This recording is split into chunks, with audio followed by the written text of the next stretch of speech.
Warning, we are not trained or licensed professionals. Do not take any advice that we give as official doctoral prescribed medical treatment. We only use the name as a means to appreciate cinema as a therapeutic device, not to be confused with drugs, antidepressants, or any other forms of enhancements that you might find in legal states. Please enjoy responsibly. Additional disclaimer. If the film says we can say it too. So check the film rating, and that will be our episode rating.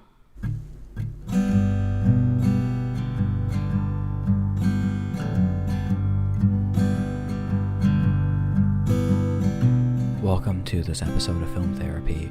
Welcome. This is an episode on E.T., 1982 Spielberg masterpiece. Yes. Classic cinema. Yeah, it really is a classic piece of cinema. We weren't going to do a lot of behind-the-scenes things, and we ended up researching behind-the-scenes stuff anyway. So we'll talk about that. We'll talk about how this movie makes you feel things, stupid movie. That's kind of it. Just those two things. If you haven't seen E.T., go watch it and then come back and listen to us. It's on Peacock for free. Mrs. Peacock was a man? We always get on that. It had ads, but it's okay. There were only like 6 or 7. Yes. And they're only a minute, so. It's better than commercials on TV. They don't crop the movie like TBS does and TNT does and HBO does. Really? Well, if a movie's in 2:35, they usually crop it. Whenever they do their Star Wars marathons, they always crop them. That's a movie where I really can tell because characters' heads are obviously not proportioned correctly in the screen. But for Star Wars, it feels like more obvious because I know, especially the original movies, I know them like very well. Yeah. So. Yeah. And also, it's a special edition, so I never watch Star Wars when it's on TV. Because it's a 2011, 2019, maybe they'd say McClunky versions, and then they're cropped. So that's like the worst way to watch Star Wars. So don't watch Star Wars on TV. This is coming from an ex-Star Wars fan, so take what I say with a grain of salt.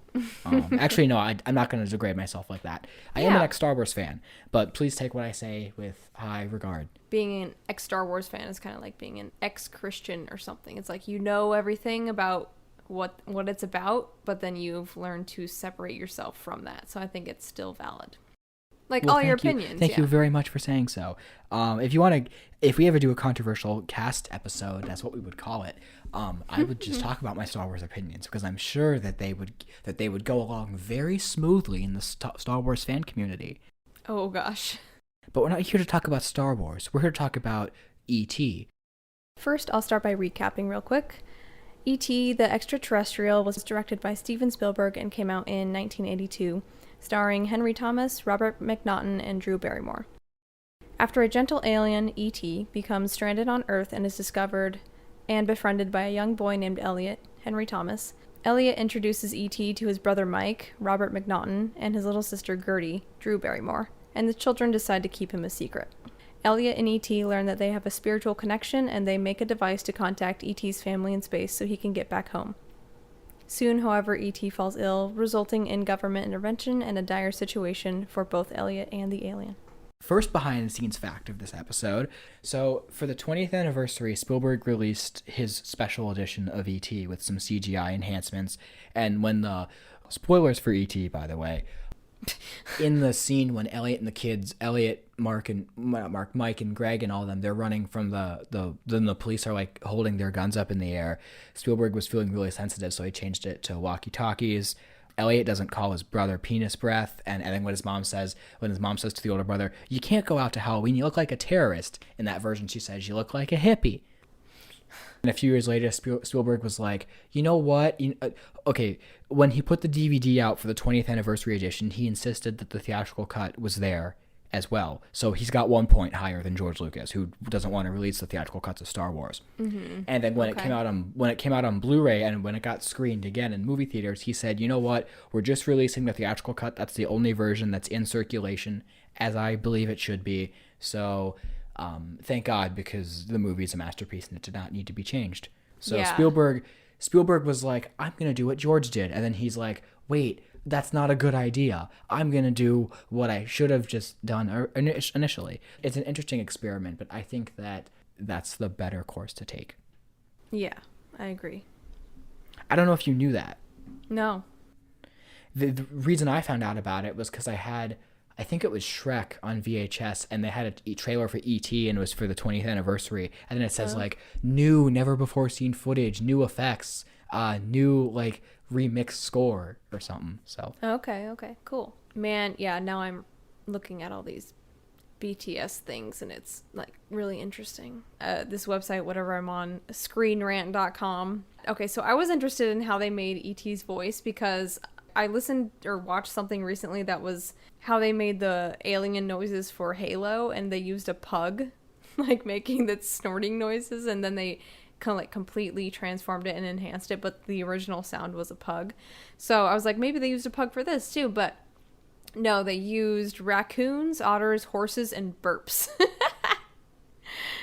So I love sound design. it's great, yeah. They also used a voice of a chain-smoking housewife. What? That's great. Yeah. I think it's the only time that a chain-smoking housewife sounds appealing. Oh, man, that's funny. I love the design of E.T., how he's, like, just so weird looking. He doesn't look like a traditional alien, you know, like in Close Encounters or anything. X-Files. Yeah, I'm wondering, like, how they came up with that design for him, but I like it. It's like his lungs are in the back of his head. And did you notice that, like, they like implode and explode, like, with like a heartbeat or a breath or something? No, I didn't notice that. That's a great detail. I did notice all of his heart movements though this time. Oh yeah, that was intricate too, like his lighting up in his body and all the organs moving. A mime was hired to move E.T.'s arms. Beautiful. So, yeah, that makes sense, because they tried to do mechanic stuff, and it was, like, jerky, but then they put just alien makeup on a hand and made it work, that makes sense. They had a sequel in the making. Yes, but Spielberg was like, nah. Which I'm glad. Me too. Because I would have wanted to see, the only reason why I would ever so slightly want to see a sequel is to see Elliot reunite with E.T., but we get that. So, yeah, which we'll talk about later. Yeah. It says here they shot the movie in chronological order for the kids. I wondered about that. Didn't we talk about that like last time with One Flew Over the Cuckoo's Nest? We talked about what was shot in chronological order. Mm-hmm. Yeah, so add this to the list for the kids anyway. I love that the adult is the main adult. It's not the mom. Is named Keys. That's like his character name because he's the one with the ring of keys. Oh yeah, okay, that's right. I was like, why are we getting these shots of Keys? And then I looked in IMDb and his character's name is Keys. Yeah, that was interesting. I love that character too because he just he brings humanity to the men in black or scientists or whatever, or doctors. He does though, because I forgot a lot of this movie, but he was one of the things I forgot like the most about. Yeah. So when he has the scene when he says to Elliot, you know, like, I'm glad you found him, like it reminds me of when I was 10 years old. I'm like, wow, they actually humanize him. I love that. Yeah, he's like the one doctor, Men in Black, whatever person you see first, like you see his face first and it's illuminated by the light, which I'll talk about later with the light and stuff but yeah, he's like the human in it all. Yeah, that's a poetic way to say it. I love that. I also love how you never see up until you see Keys and until the adults like the Men in Black come into the house when E.T.'s dying. Until then, you never see any of the adults from the waist up. You always see them from the waist down, which I think is such I think that's a great stylistic choice, and this movie's just like childhood. It makes you feel like really young watching it, and I adore that about it. I adore that it captures childhood so perfectly well, and it's just like, man, like why aren't movies made like this anymore? It's amazing the way that he really puts you in the point of view of the children, and in a lot of Spielberg things he takes the viewpoint of children and makes all the adults seem like they're outsiders and like they don't understand children and they're not human, like, you know, they don't have faces or they're not relatable at all. And I feel like this, like the mom in this too, she was just like out there completely. She was like not even on Earth, and it's all about the kids, you know. So yeah, for sure. I love that from this. Yeah. Oh, okay. So did you know the writer's husband was Harrison Ford at the time? No, I did not. Did you know that Harrison Ford had a scene in this movie that was cut out? I just read that. Yeah. Well, I read the headline, but do you know what scene it was? Well, get this. That scene was released on one of the Laserdisc releases, but it's not on the Blu-ray copy that I have. So I haven't seen the full scene, but I think he was the principal. Like when Elliot gets sent to the principal's office, Oh. I think he was Harrison Ford. But you didn't see his face. It was just Harrison Ford, though. Interesting. That's cool. I could be wrong. I'd have to double check, but that's what I Let me see. recall.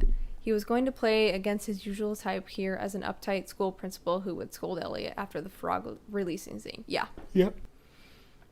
Man, that scene was weird. The frog releasing scene was crazy. I loved it. That was so weird. I was like, what the heck just happened? Well, it's like I guess it's E.T. and Elliot. They have a psychic connection like we do. So. Yeah, why though? Oh yeah, we do. But like why do they have a connection? Was there something that happened, or is that just like part of the story?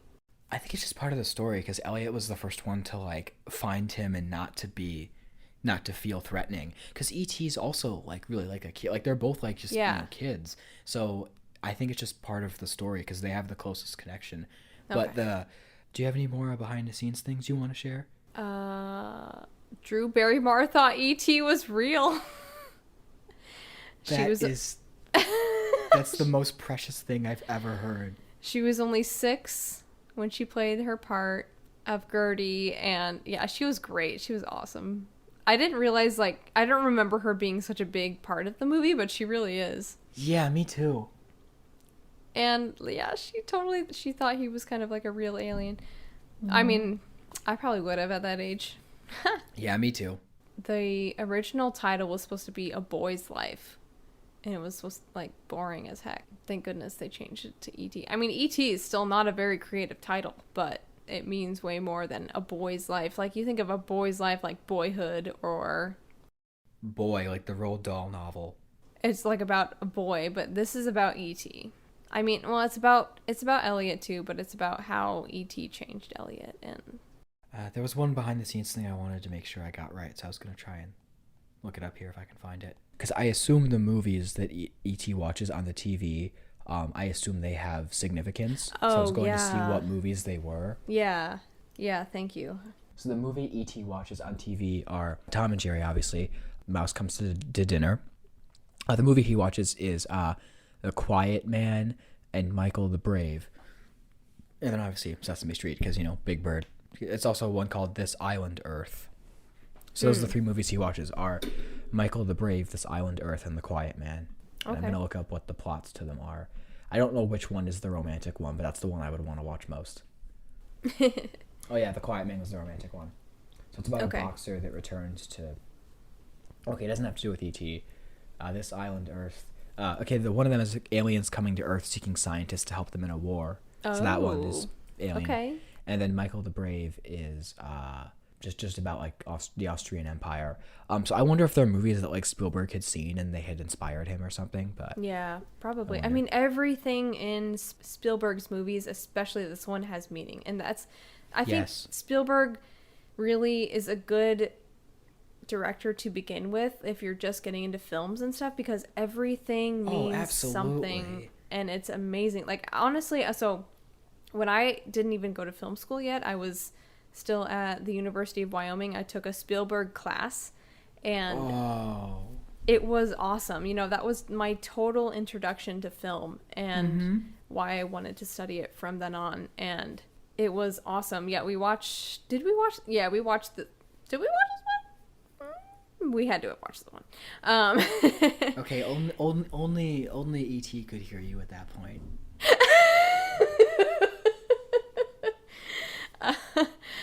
But yeah, we watched a ton of Spielberg and learned about all of his like what he uses over and over in his movies and stuff. And like, he uses the children's point of view. He exiles adults. Most of the time there's a father and son relationship that's either like kind of estranged. Last Crusade. or disconnected. Yeah. Crystal Skull. Why? I said Last Crusade. That was all we needed to say, Maddie. Although Okay. Crystal Skull isn't an awful movie, but it's a movie that when I see it, it's kind of like Rise of Skywalker, except Rise of Skywalker is way worse. Where it's like I see the things in it that I like, and I wish that it's a movie that just is sad because I want it to be better because it has the potential to be so good. Fair. I saw Crystal Skull as a kid, and I didn't have any problems with it. And then like as I got older, like when people had said it was bad, I hadn't seen it in a long time. So I was like, really, Crystal Skull's like considered bad? But when I watched them all again, I'm just like, wow, I feel like the original movies just hold up so well. And then because I love all three of them. And then Crystal Skull, like it has its moments, and it's not a bad movie, but it's just one of those movies where I'm like, even though the originals were made in the 80s, they feel timeless. Then the new one that was made in the mid to late 2000s, it feels like it was made like 15, 20 years too late. Like it doesn't have resonance or meaning when it came out.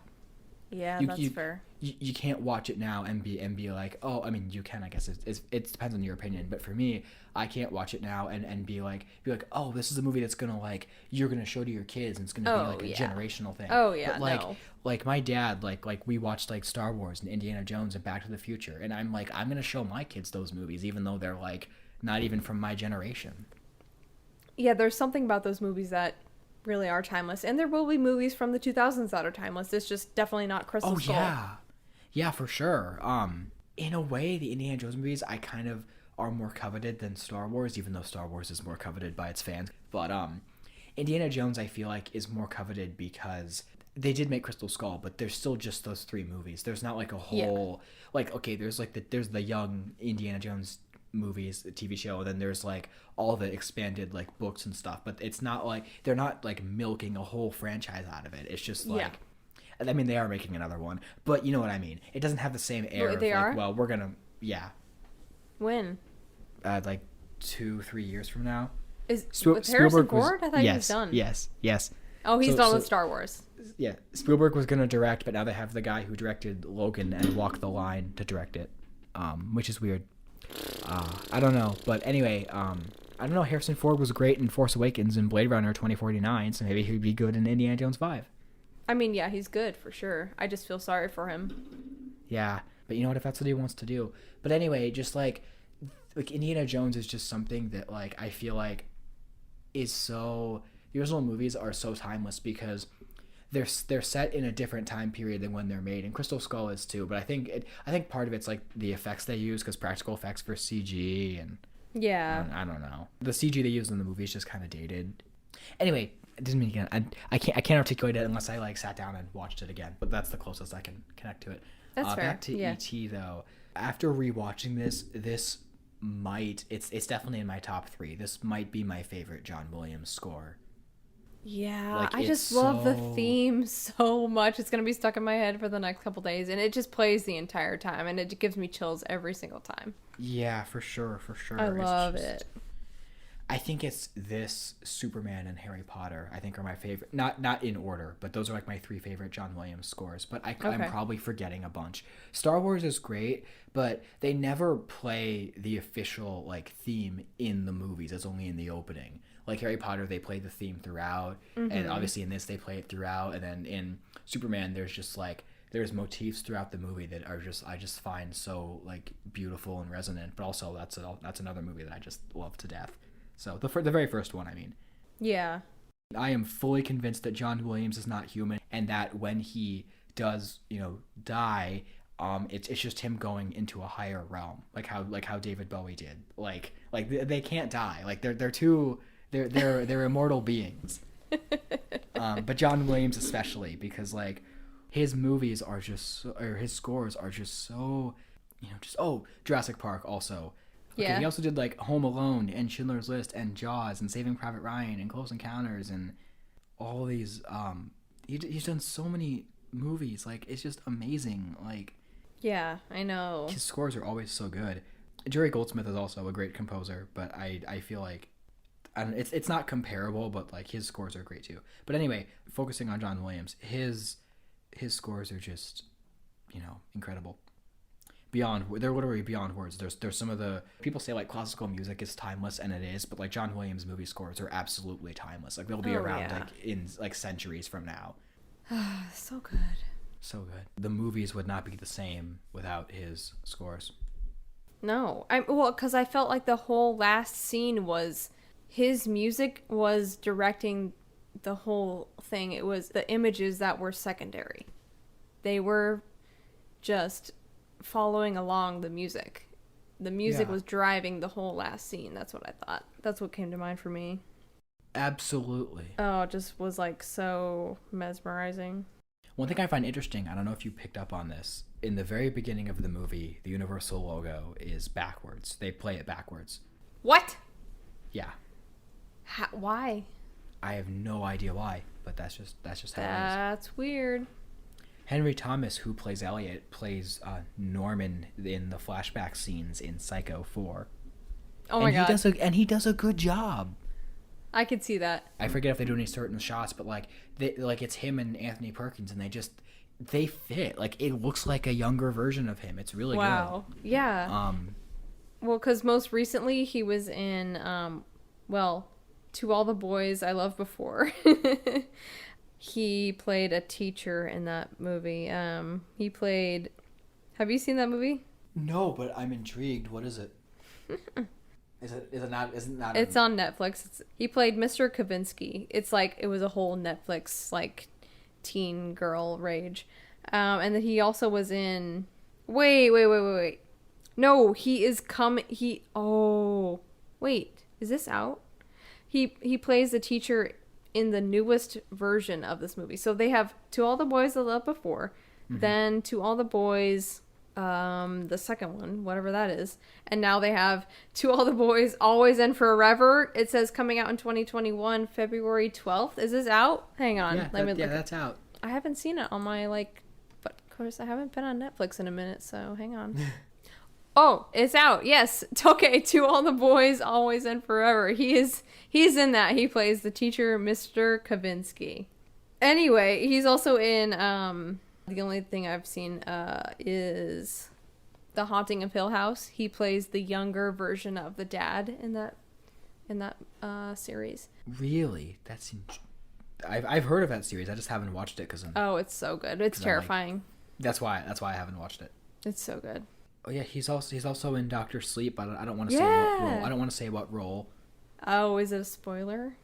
Yeah, kinda. Okay. When I went to the movie, I'm like, holy shit, it's Elliot. But I'm like, wow, yeah. Okay. Yeah. And then of course Drew Barrymore is in a shit ton of shit. But Yes. I looked up the brother and he is really not in anything. No, why is Michael not in anything? I don't know. He looks exactly like Jesse Eisenberg, so why is he not as famous? He does. Oh my gosh. Wow. And the mom I thought was really good too. She's in a few things, but not much. But yeah, I thought Drew Barrymore's character, she was so cute and she did great. The scene of her in the part when she's teaching E.T. to talk is the like one of the best things I've ever seen. Yeah. Like, not even kidding. It was just so.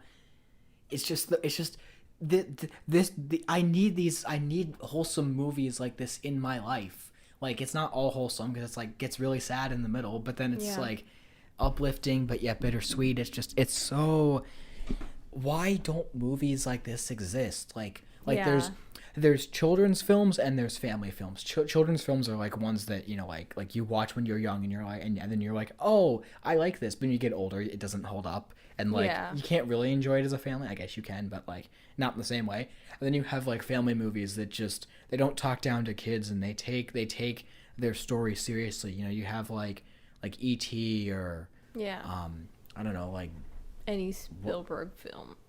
Yeah, then you have like Willy Wonka or Charlotte's Web or Matilda or something where it's just like it respects that kids are able to enjoy things that might be beyond their comfort level, like in those higher emotions, whether it's being scared like or sad or but then and then there's like John Bluth movies which I've heard are like really distressing, but then they always have like a happy ending, so it just has that sense of it's just movies that don't talk down to kids I think are the best kinds of family movies. Yeah. Because ones that are like pandering, I just think are not good. Yeah, definitely. Which I know is a generalization, but let's be real. I mean, when you have crap like the Emoji Movie, like, you can't blame me. Kids movies are just so stupid. It's good that we have movies like Frozen 2 and Yes, Frozen 2. E.T. And like most of Pixar movies too, like Toy Story. Yeah. Pixar's great, honestly. I'm sorry to say that, but they do a good job Why are you sorry to say that? Well, because I don't want to, like, support a huge franchise that just is in it for the money, but also they make good movies. Soul is so good, but they're not necessarily Disney. Sometimes they pair up with Disney, right? And I think Disney is hell. No, I think they're all Disney Pixar. No, I don't think so. I'm fairly certain. E.T. is a live-action Pixar movie that was made in the 80s. That's how I want to describe it from now on. Would you say that's accurate? Yeah, no, definitely, because it could totally be a Pixar movie. But just to say, oh yeah, oh man, I'm sure you've heard of the Pixar theory. Yes. Where they're all connected, you know. Sounds great. This website gives you the order in which to watch them all to Maddie, make sense of their order. Maddie, how can I forget Studio Ghibli? So that's some of the best kids movies ever made. They'd never pander to children. Like when Marnie Was There is technically a family film, even though it's like one of the most emotional movies I've ever seen in my life. But then again, so is like Toy Story 3 and Soul and, you know, Up and WALL-E and just these movies that just are so... The people behind them just have this passion and creativity and just love for what they do, and it shows. Yeah. And yeah, and I think E.T. is kind of the cornerstone of that, because it was one of the first in that kind of way, in a sense, I guess. Even though it was made back then, it's still just like timeless, and it's so Spielberg, and it's such a beautiful movie. I just want to like watch it again and just like get emotional all over again. It's so good. I love this movie so much. I do too. I've only seen it 3 times, but every time I watch it, it just secures my love for it. I don't know. I might have only seen it twice in full. Yeah. The first time I saw it with my mom when I was really young. I don't even really remember watching it. I remember watching it, but I don't remember like the specifics. So watching this again, there was like 40 minutes that I completely forgot that had happened. Like I remembered like, you know, E.T. dying and then coming back, and then they'd go on the bikes, and then like, you know, like when all the kids meet him in the first act. But I forgot like when Elliot goes to school and the whole scene with the frogs. And yeah, like, I completely blocked that scene out. Yeah, it's funny because that's like a great scene. Like yeah, oh my god, it's that weird, scene but is it's so great. weird. I love when E.T.'s watching the movie of the couple kissing, and then Elliot walks up to that girl and just like, yes, what? Like why? Like why? It's great, but why? That scene is so ridiculous. I think it could have been cut out. It would have been fine. But it's great that they left it in. I love the Yoda part when E.T.'s walking is the Halloween costume, and then he sees Yoda and he's like home. He's like, oh, brethren. Which is like the most precious. That's like the second most precious thing. I think they copied, or Stranger Things copied E.T. Not copied, but, you know, maybe wanted to play homage to it by... Which is a fancy way of saying copied, yes. Yeah, exactly. By playing D&D in their opening scene. And having the kids on bikes. And the bikes. And the Halloween trick-or-treating. And Halloween, Stranger Things 2. Yes, all of it is like, let's take from the most influential 80s movies and put it into this series in the 2010s. And yeah, I mean, it was good. I enjoyed it. And they even have a character named Mike. Yes, they do. Yes, they do. I like season 1 of Stranger Things. That's what I'm interesting. Say. I feel like that's a lot of people's opinion. Like a lot of the people I've talked to, I think that's what their opinion is. I like all 3 seasons. I think season 1 is the best one, but I'm not excited for season 4 because first of all, I think they were doing 5 seasons, they said. Yeah. But I loved the way season 3 concluded.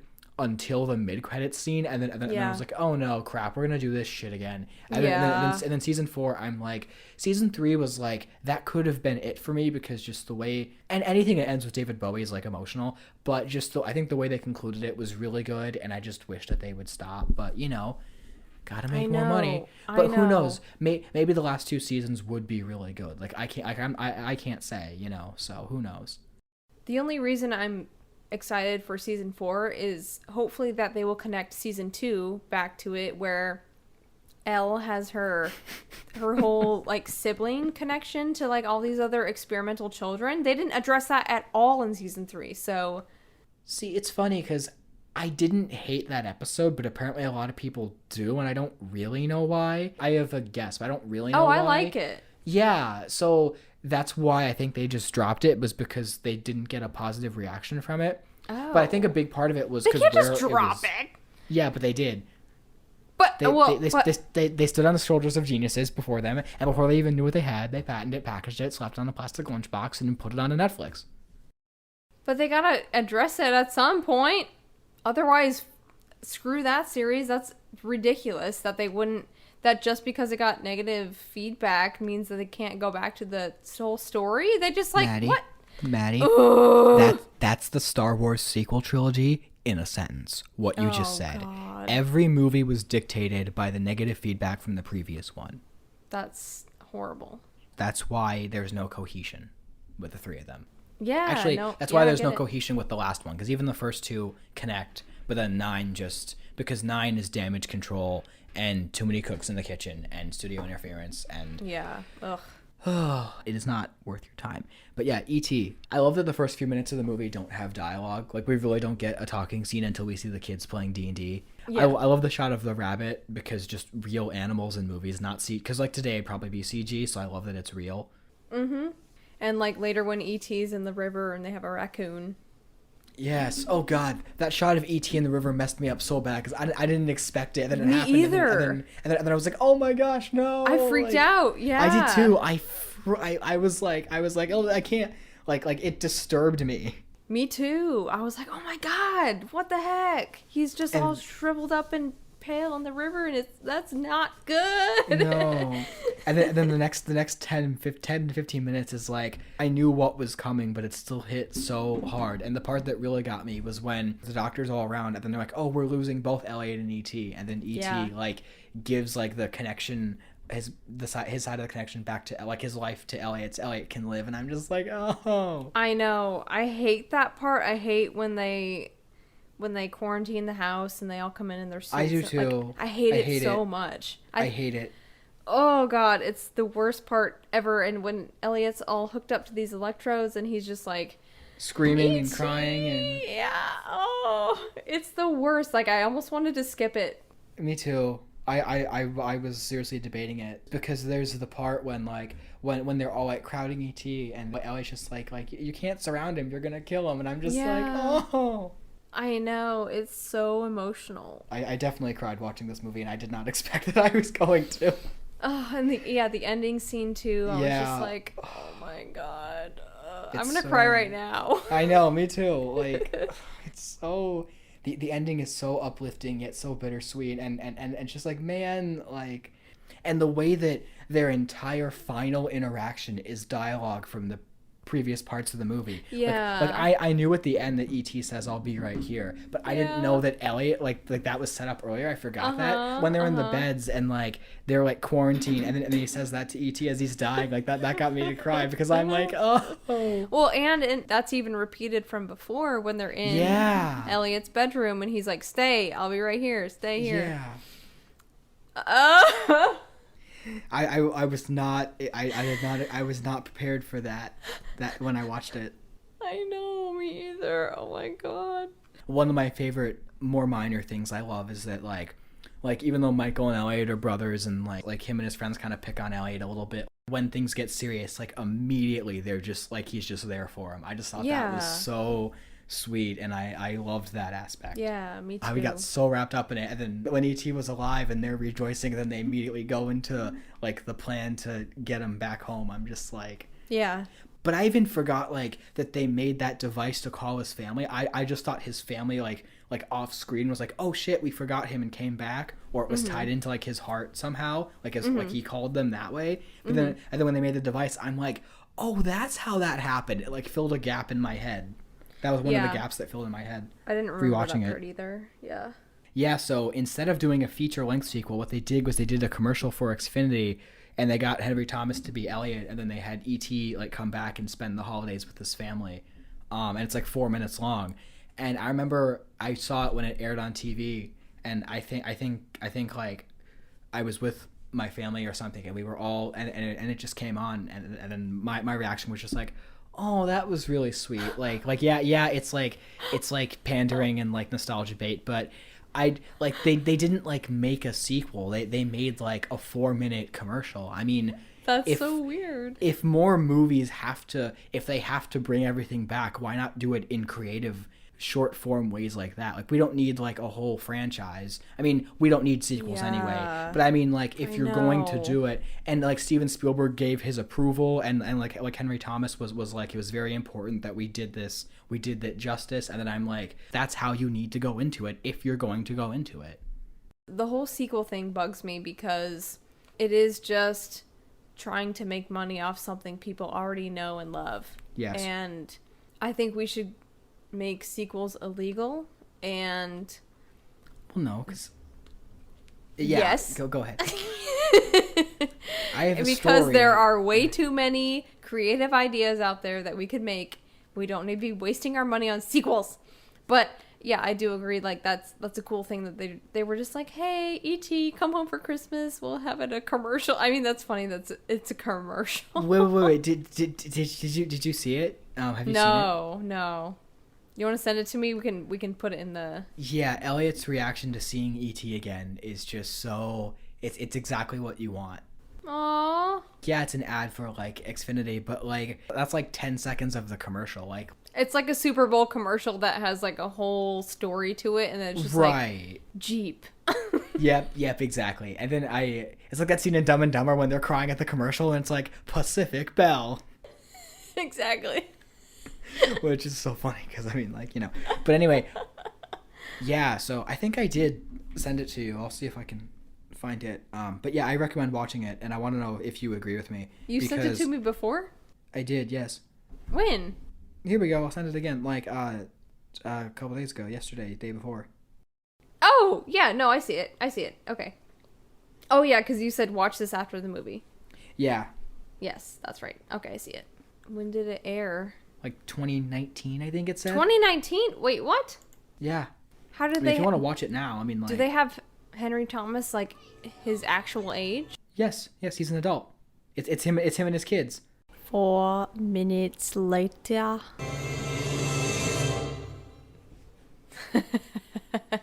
So do you agree with what I said now that you've seen it? Yeah, I mean that was a whole short film. Yeah. It's on Letterboxd, so it counts as a movie. Oh, and they even have the making of a holiday reunion Xfinity. Yeah, I watched a little bit of that. Yeah, that was good. I wonder if that was a Super Bowl commercial. No, because it was like Christmas. Yeah, I think I just saw it at random. It definitely would not be a Super Bowl commercial if it was 4 minutes 18 seconds, because that would be like a lot of like $4 million. Yeah. Plus. Yeah, we'll put that in the description for everyone to watch. Yeah, it's like everything in this movie has a purpose, and it's a great movie to start to analyze film with, because everything has a purpose. If you look at something, it's like, oh, it's connected to this, you know, like Mike wearing a Space Invaders shirt. Yeah. And I know last time I said you can be like a fan of the lighting in a movie, but like this movie has amazing lighting, okay? It does it is though. Iconic. Every time you see E.T. or where he's been, it is lit up so bright, and like wherever he is, wherever he's gone, it has such a bright light, and he even glows himself. And Spielberg does like a bunch of stuff with bright lights all the time. There's so many shots of flashlights and headlights, and Maybe that's why I like him, because I love lights. I love Christmas lights. Yeah, Christmas lights, different colored lights, flashing lights. I love that. And it's so apparent in this movie. It's truly a one-of-a-kind movie, and it's a movie that doesn't get made nowadays, which is really sad, because every children's movie or family movie should aspire to be E.T. Or not, Yeah. should aspire to be E.T., not in the sense of copying it, but in the sense of, in the same way they should aspire to be like a Pixar film, because they you go through an emotional range watching it, and it just makes you like appreciate cinema more, and it makes you think about life in a different way. And back to like something else Spielberg does, where we talked about the separation between kids and adults, is they literally said it in this movie when they were talking about E.T. to Gertie, and they were like, you can't tell anyone because only kids can see him and adults can't. It's like the separation between those age groups. It takes things that are normally creepy, like E.T. putting his hand on Elliot's shoulder. You see his hand coming out at the back of the screen and placing on Elliot's shoulder, but instead of like screaming, Elliot just looks to him and he's like, oh, he's like comforted by it, it's cute. And then E.T. coming around the edge of the door and like wrapping his fingers around the door. Yeah. That's like really creepy, but he's just like hungry. Yeah, exactly. That was my thought during that shot too. Was just like, wow, you re-edit this, it could be really creepy, but yeah, it works. Like, okay, one thing I was confused about was, how do the bad guys, the Men in Black, the doctors, have access to their home, and like how are they listening to their conversations? I was confused about that too. I don't know. I have no clue, unless I like missed the line or something. But when they were listening to the different houses, the first house sounded like somebody was in the hospital or something, because it was a kid and the mom, and then the mom was like, make sure you bring this for this person, and then the kid was like, oh, like, but what if they're lonely without this? And then mom's like, oh, we're gonna go see them. I don't know what the exact dialogue exchange was, but I don't remember that at all. It was like in the background, and I was like, whoa, and then I turned on the subtitles, and I was like, okay, well, weird. I should have wrote down what it was. Oh, so yeah, we talked about how the only Men in Black evil doctor person we see is the guy who relates to Elliot. Keys. But then once they all start to revive E.T., then they all take off their masks and we see all of their faces. And yeah, that was really emotional, like powerful for me. Oh, Elliot begins and ends with E.T., so I think that's related somehow. Wait, what do you mean? Like the name Elliot begins with E and ends with T. Oh, wow. That's great.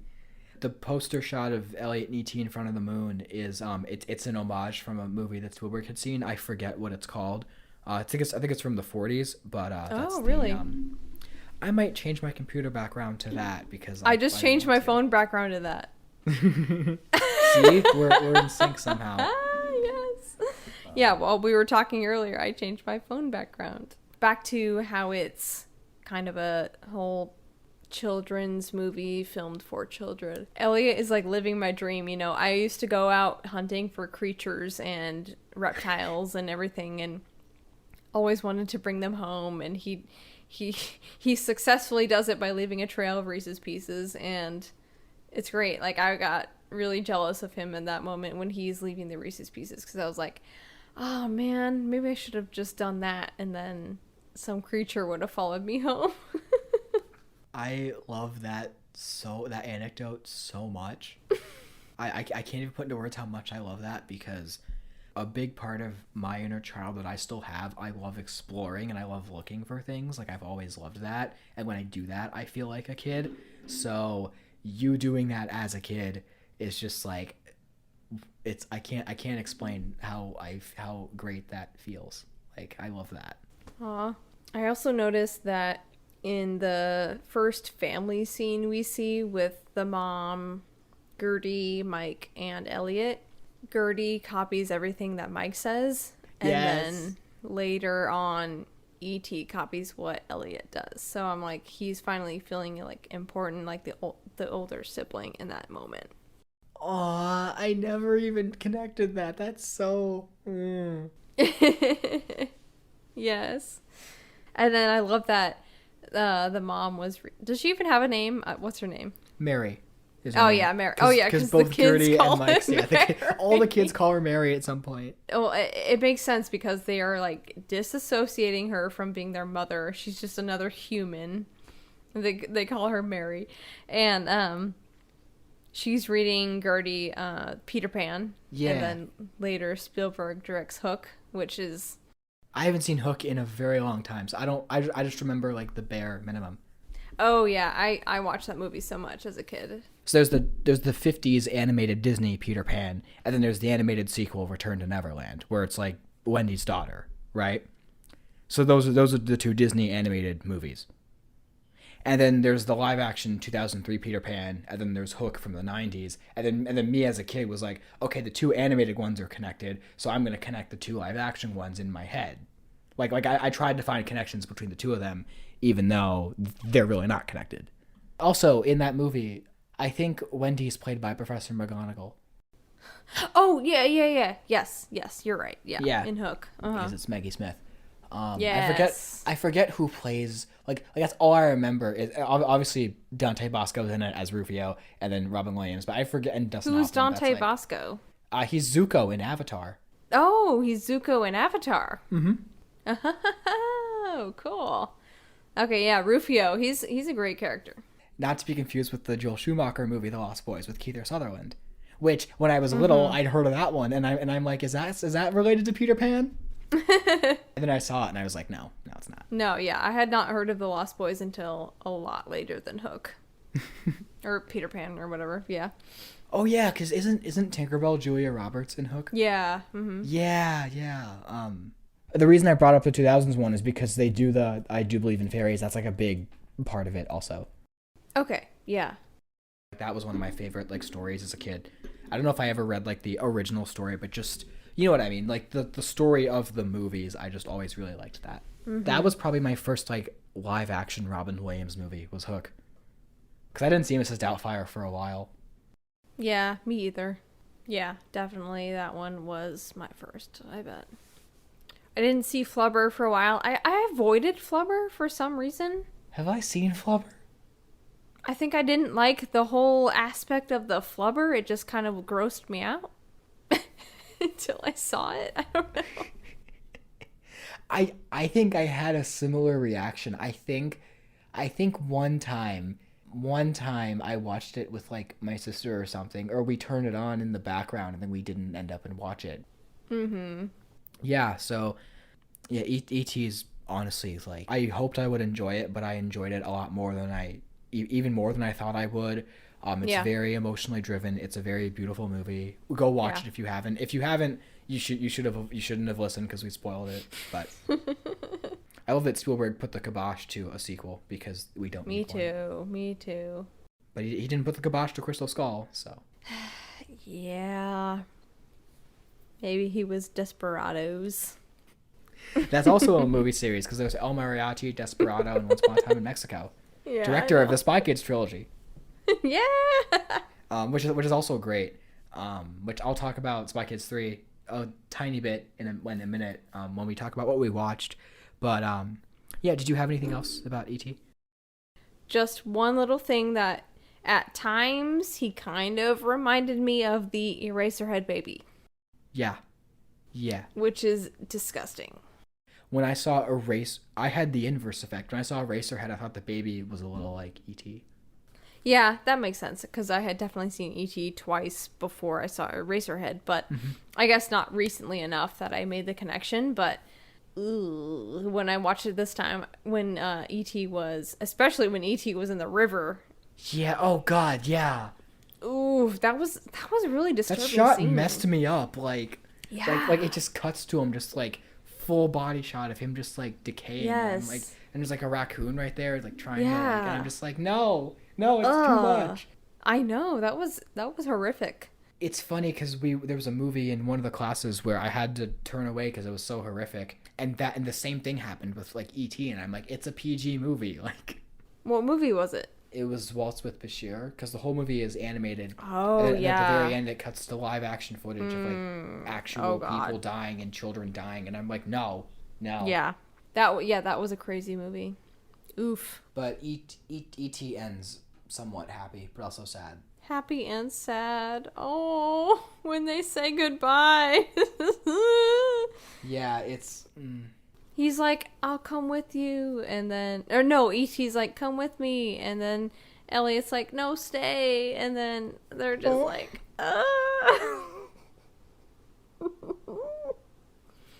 It's like when you watch Before Sunrise. Yeah. Except this might be more emotional. It might be. I think, yeah, because I think when you have the whole trilogy in context, Before Sunrise changes, but like, E.T., this is it.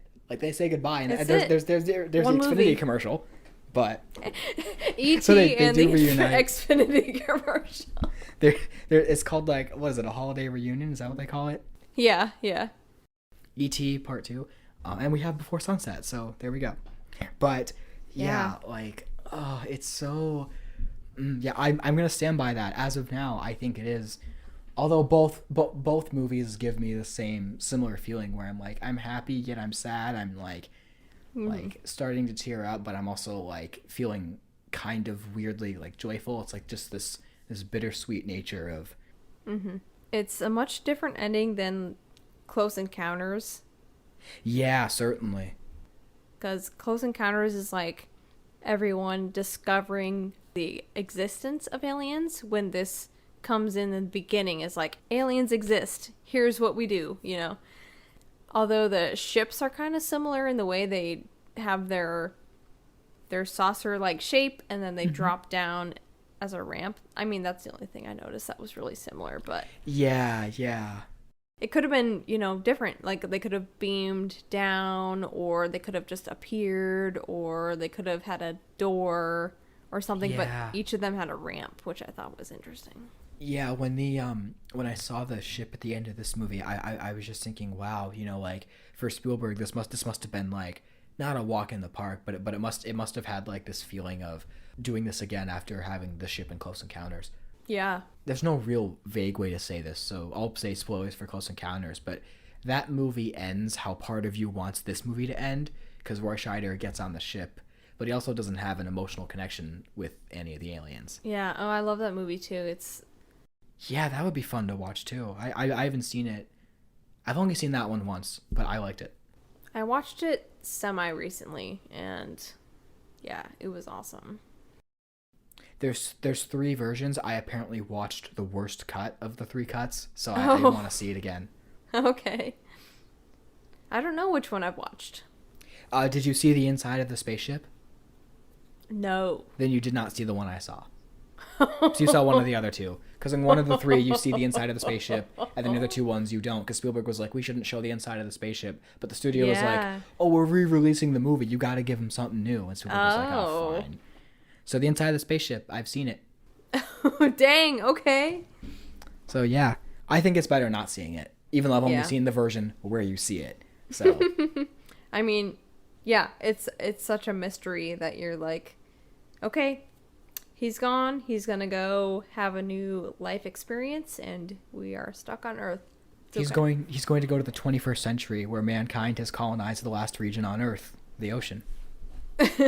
Oh boy. What's that from? That's from Sequest, which Roy Scheider is the main actor in. Oh, okay. And that's the show that Jonathan Brandis is also in. So. Oh. I recommend the first season, absolutely. And if you like it, I recommend season 2. But I do not recommend season 3. Season 3 is not good. Story-wise, it is awful. And Roy Scheider's not really in it, so... Anyway, so did you watch anything since last time? I watched Disturbia because that got me thinking about last time we were talking about Hitchcock and Rear Window. I was going to do a double feature of Rear Window and Disturbia, but I decided to just watch Disturbia. Because I don't know, I loved that movie when I was younger and I wanted to see it again. But it was like totally corny.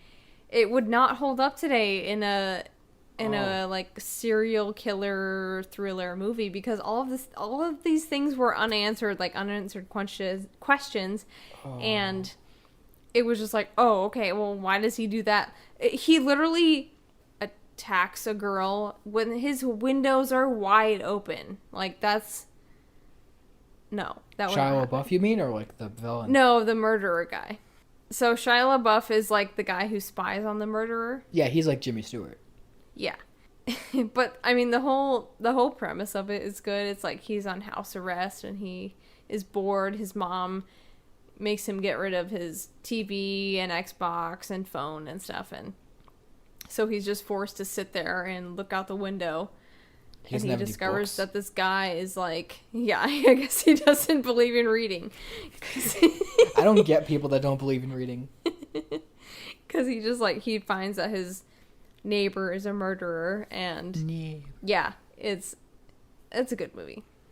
And then I started watching The Devil All the Time, and I thought it was going to be a horror movie, but it was not. It was kind of like, I don't know, I didn't like it. It was like a southern religious movie. Yeah. It was about, I mean, it's kind of religious, but also the opposite. It was about all these religious people doing terrible things, which is kind of interesting. I watched like the first 30, 40 minutes of it, but it was just, I don't know. I didn't like it enough to keep watching, and it's got Tom Holland and Robert Pattinson and the guy who played Dudley. I don't know who his name is. No. Yeah. How many are there? I'm not going to finish. No. 36, counted them myself. 36, but last year I had 37. Some of them are quite big, Dudley. I don't care how big they are.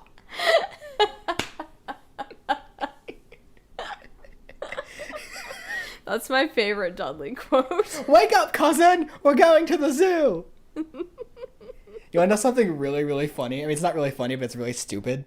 I was really young. I was like 3 years old when I first saw the first Harry Potter. But when I was really, really, really young, when I was like probably like 7 years old, I understood this. But when I was really little, I thought that like Dudley and Neville were the same in the Sorcerer's Stone. So like at the end of the movie, because when Neville like gets the points, I'm like, why is Harry's like mean cousin like why is he nice all of a sudden? Why did he get like points for helping him out? Like, what did he do? Oh my god. Because all I cared about was Harry, Ron, and Hermione like fighting a troll and like going through all the like traps and like the devil's snare and the chess thing, and that was like all I like knew. I think like the very beginning when Dudley's like, "Wake up, cousin! We're going to the zoo." That's funny. And then like in Chamber of Secrets, I had no idea who Ginny was. I thought they had like I knew it wasn't Hermione, but then I'm like, I don't know who that is. And then like obviously now I know. But like who's this girl who's like talking to Harry and she's and he like spent the movie trying to save her, like. That's funny. Yeah, because I was really young when I first saw those. I was like 3-4 years old. I'm pretty sure 5. I saw them both in theaters, like the first and second one. The second one for sure. You're so lucky. They did a re-release of all of them in theaters, and I wanted to go, but I didn't for a reason or another. But I think I was busy. But when they came out, I saw every movie from Goblet of Fire in the theater, and I'm very proud of that. That's good. Yeah. Goblet of Fire, my dad and I went to see it in IMAX. We showed up late. Little 6-year-old me had to sit in the front row, and my neck hurt. I've never been to an IMAX since. Since 2005. So oh in my 16 god, you years. Haven't been back to an IMAX? No. And I was in the corner with my little 6-year-old self. I couldn't see shit. So it sucked. You should go back, though, and sit in the middle. Maybe in 15 years I'll go back to watching new Star Wars content again, too. Maybe. Who knows? No, you know what? It's not as big of an offense. I will love to see like the first 3 in the theater if they ever re-release them, or even Goblet of Fire, so I can say I've seen every Harry Potter movie in the theater. Yeah. So this week so all the Star Trek original crew movies are free on Amazon Prime, and I have never seen them, and I've always had a desire to see them for a very long time. So I wanted to acquaint myself with the original series a little bit, so I watched a couple episodes. I still haven't watched the one that I sent you the clip of where he's like, "I'm Captain Kirk," but that one I intend to watch this week. But so far, I've watched the first 3 movies, and I really like all of them. I do want to watch more of the original series, but I didn't feel like committing to watching all 80-plus episodes, plus the animated one before the motion picture, so I just jumped into the movies. Mm-hmm. The first one, it was free, but it was cropped on Amazon, so I watched the director's cut, which I've heard is better anyway, so I rented it for like $2. So, which wasn't cropped, because I'm like, it's a very slow moving visual film, like 2001. That's the vibe of it. So I'm like, I want to see the full scope of the visuals. I'm not going to see it cropped.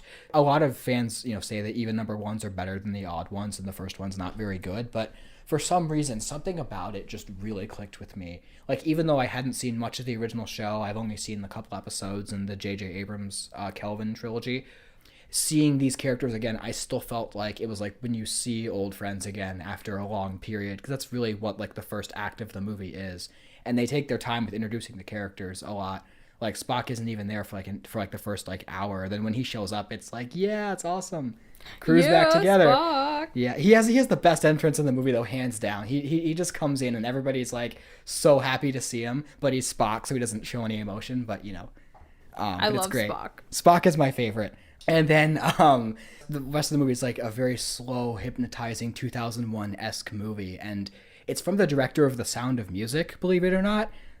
And Jerry Goldsmith did the score, and it's beautiful. And it's such an old movie, and like an older movie. Like, it's a 70s movie. It has an overture, and it takes its time. And I love that about it, Yeah. And then Star Trek 2, 3, and 4 are the trilogy. They're all kind of the same story. So Star Trek 2 is considered the best one, and the main villain of it, he's Khan, and he also plays Carmen and Junie's grandpa in Spy Kids 2 and 3. Oh, really? And Khan is like one of the best movie villains ever, I would say. He was in an episode of the original show, so that was one of the ones I watched beforehand to prep. And like seeing the movie, I felt like, oh, like 10, 15 years have passed, but I feel it because I watched the episode beforehand. And it's surprisingly, I don't know if you've seen it, it's surprisingly emotional. Have you seen any of the older Star Trek movies? No. Or any of them? Do you care if I tell you what happens? Go ahead. So the movie ends with, so the 2 ships are fighting, the Enterprise and Khan's ship, and then the Enterprise, the main ship of the crew, is damaged, and they're all gonna die. So Spock just gets up and he goes into this room, and it's filled with radiation, but he goes in there and fixes the engine, and then he dies to save the ship, and it's really emotional. And the movie ends with him dying. And then 3 is all about bringing him back. So whatever. Oh. But it's still good. And I'm really excited to watch the 4th one because they go to 1980s America. Okay. It sounds great. Yeah, so I'm really enjoying watching all 3 movies. And Christopher Lloyd is the evil Klingon in the 3rd one, so it's fun. I just want him to go 1.21 gigawatts in every movie he's in. And I might go back and watch the newer ones again, after watching the old ones, to see how I feel about them after seeing the originals. But yeah, it's been really fun. And I'm halfway through now because there's 6 of the original series. So. Oh wow! Okay. That's my feelings on Star Trek right now. I've never really been a huge fan. I was always more of a Star Wars guy, but I definitely understand the appeal. But there's I'm not gonna watch everything because there's 7 or 8 TV shows and 13 movies. How do you do that? There's so much. You have to have been a fan from the beginning, I feel like. It's like Doctor Who, where it's there's there's the old and the new, but I want to start where it begins. I want to go in order. Yeah. So I've never watched Doctor Who, even though I've heard that's also a sci-fi thing. Mm-hmm. I love that Doctor Who and both Bill and Ted they time travel through a phone booth. Also, Walt and we watched the first 2 Bill and Teds to prep for the new one, but then it was super expensive, so we still haven't seen the new one that came out. Do you think it's on Redbox? I don't have any Redbox near me, Maddie. Yes, you do. No, I don't.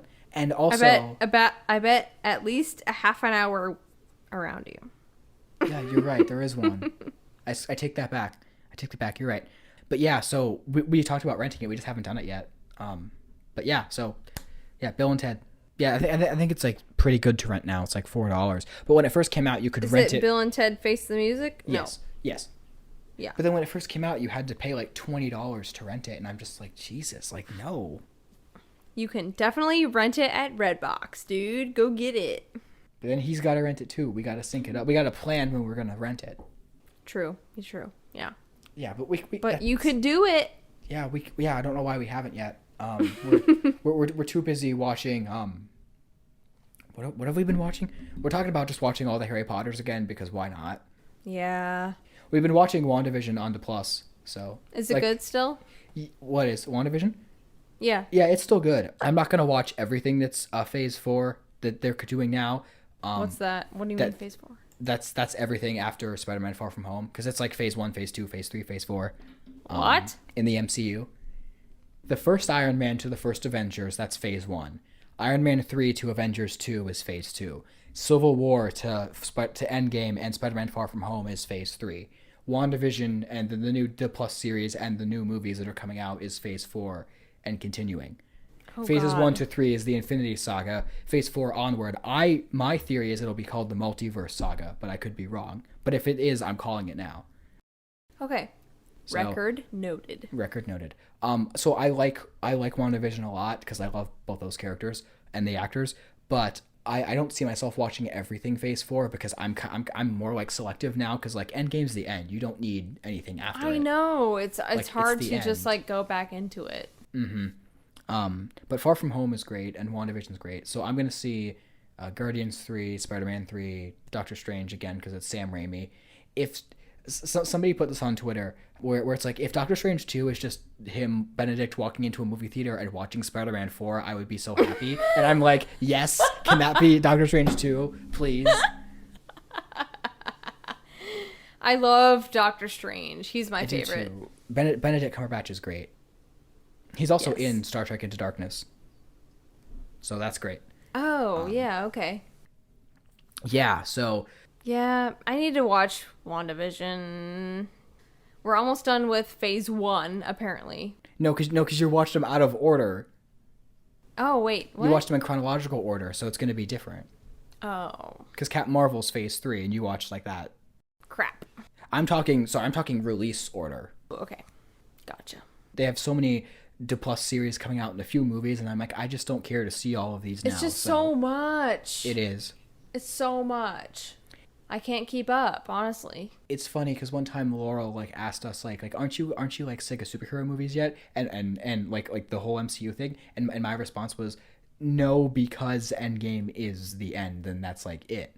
But it wasn't. But it is. It should have been. It is though. It's the end of the saga, and then Tuin described it best. He said Endgame is the end, and then Spider-Man Far From Home is like an epilogue. And I'm like, that's perfect. Like that's perfect. Okay. And then like Phase 4 is like a new thing, but it's like so it's like think of it as in seasons. Like we had 3 seasons, and then season 3 was like the ending, and then season 4 is like continue. Like it got renewed, so like okay, we're gonna keep doing more. It's still good, but you don't. I don't know. It's not like Godfather 3 where it's like it feels like a season of a show that's way past its prime. Like they're still going strong, but they've already had a definitive ending, so I don't know. But aren't they going to do like prequels and stuff? Yeah, cuz they're doing a Black Widow movie and that's and Gamora. And yeah. Well, I think they're doing Guardians 3 as a sequel, so it's exhausting, honestly. It's exhausting. Like I just don't. Yeah. Star Wars is exhausting too because there's like a bunch of TV shows that like now with the new stuff you're supposed to have seen everything, and I'm like I didn't care about them as a kid. I just watched the movies. So like there's even things they reference in some of the theatrical Disney movies that I'm like I don't understand this or that because I haven't seen Clone Wars or Rebels or whatever. And that was part of a minor thing that bugged me. It's not a huge thing, but it's like a minor thing because I'm like I thought the movies were like on their own. But apparently they're not now. So like not now because they're like, oh, we have a whole fan base and we gotta connect every single thing that every single nerdiest nerd has ever come across. So to make them happy. Like spoilers, like when Darth Maul shows up in Solo, spoilers for Solo, when Darth Maul shows up at the end and talks to Emilia Clarke. I forgot about that. Yeah, so like that's because he dies in episode 1, but he comes back in Clone Wars, like the show, and that's like a whole thing apparently. But then like if you just go by the movies, you're not going to know that. So then you're like, he got cut in half by Obi-Wan, and it was a wasted potential. But then like, yeah. And like people say like, oh, like the Clone Wars is really good, but it's like 7 seasons, and like you're supposed to watch it out of order, and I'm like, I don't care. What? Yeah, it's only for like the diehard nerdiest Star Wars nerds anymore. And that's not me. Not me either. I don't really like Mandalorian either. I don't either. It's not enjoyable for me to watch. And me neither. But also, like, I know some people who aren't diehard Star Wars fans, and they like the Mandalorian, but I don't get it. Yeah, me too. It's just, to me, it's boring. And you know, we don't, not to go into a huge, I guess we're already in a huge discussion, but what bugs me is that I'm going to tell you something that I think Wilton already said this, but I'll tell you something that happens at the end of season 2 of Mandalorian. Spoilers for season 2 of Mandalorian. Big spoilers if you care, but we don't care. So, they bring back Luke Skywalker, like they get somebody else to play him, and then they give him like that, like remember in Rogue One when Darth Vader has the scene when he kills like all the rebels? Yeah. So they give what fans call the Luke equivalent, where he goes in and like kicks ass and does a bunch of things, and then the reaction to that was like, oh, that's what the Luke we wanted in the sequel trilogy in episode 8, and then my response to that is like, this is why I'm not a fan anymore, because I get into the nitty gritty. But I'm like, that's the point of episode 8, is Luke's arc is he goes from being a damaged person to doing that at the end of the movie. Like that's his arc of the movie. Yeah. And I don't know. The criticisms of that movie, I understand some of them, but some of them are way too nitpicky, and the fact that like certain like types of fans took it far enough to like bully actresses off of social media is just wrong and gross. God. And it's like, yeah, like just because they don't like the character, it's like, okay, whether you like the characters or not, like, guys, it's a movie about space wizards intended for children. Yeah. Get over yourselves. Why do they care so much? You know, it's a movie. I mean, because okay, I think I get it kind of, but it's like also get over yourself.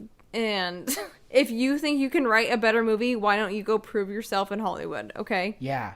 And then there's even like petitions to like remove it from canon, and then I'm like if you don't like it, then just don't acknowledge it. Like there's seasons of like, okay, like X-Files, I don't really like the story direction of the last 2 seasons. I just say it doesn't happen. Yeah, it's like people are just so angry and it's not fun. No. Just go away, angry people. We don't want to hear you. We don't want to talk to you. We don't want you to fuel the fire because we want to be happy, and you should just go dig yourself a hole. Because Star Wars was one of the things, and when the new trilogy came out, when I went to see every movie, even episode 9, I just felt like a kid again. It just made me feel like my inner child feels so joyful. It's like watching E.T., like except not as much. Going to see those movies with friends just made me feel like really, really happy. Don't let other people's opinion of a movie like really change yours, but like I feel like the reaction to it just made me feel so sour about the whole experience. It's the same thing as when 2 people are talking about politics, something political, and they disagree, but they disagree vehemently. Yeah. Trading blows with each other. Like that's how it is to be a part of Star Wars, it feels like.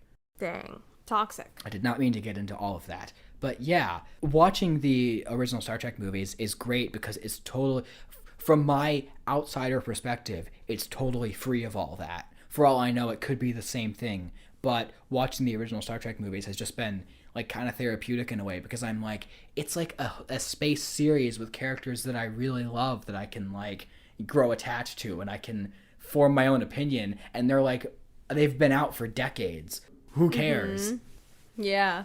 Yeah, so what are we watching next week? Oh boy, I think you know what we're watching next week. Yes, I do. Me too. It's going to be awesome. Should we keep it a surprise? Yeah. Okay. We're going to surprise you next week with what we come out with. Get your glitter ready. So you'll just have to wait and see. So I was trying to find a quote that we could use that wouldn't like really give it away, but it'd be like a hint. It would be nice not to want to kill you all the time. Do you remember that quote? Maybe. We'll get there. Okay, so join us next week for the surprise. He's a man from outer space and we're taking him to a spaceship. Well, can't he just beam up? This is reality, Greg. Yeah, Greg.